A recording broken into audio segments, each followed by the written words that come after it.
اب اسی طرح امریکہ جس طرح اس نے پاکستان میں رجیم چینج کروایا تھا، پاکستان میں تو اسے جنرل مل گئے بڑی آسانی سے، ایران میں کوئی جرنیل نہیں مل سکا تو اس نے وہ سارے اڑا دیے، جرنیل ہی اڑا دیے، 1 2 4 5 6، اور بہت بڑا نقصان کیا۔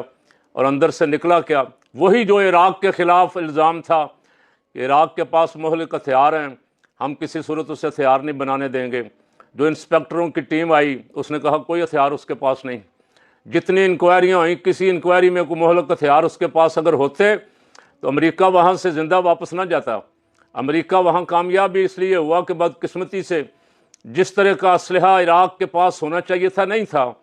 ہمارے مسلم حکمران جو ہیں اور کاموں میں لگے رہے اور مسلح قوت بننے کی انہوں نے کبھی کوشش نہیں کی، عیاشیوں میں لگے رہتے ہیں یا اپنے مال پانی بنانے میں لگے رہتے ہیں۔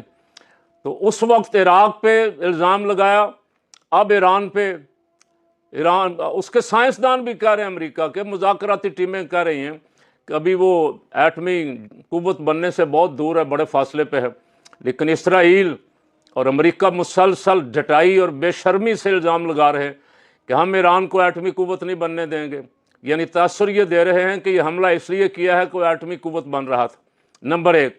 نمبر 2، یہ تاثر دے رہے ہیں کہ وہاں جو حکومت ہے وہ عوام پہ ظلم کر رہی ہے اور ہم عوام کو وہاں ظالم حکومت سے نجات دلانے کے لیے یہ سارا کچھ کر رہے ہیں، حملہ کر کے انسانی جانوں کا ضیاع کر رہے ہیں حکومت بدلنے کے لیے۔ تو اس سے آپ امریکہ کی ناپاک سازشیں، ناپاک ارادے، ناپاک پروگراموں کا اندازہ کر سکتے ہیں۔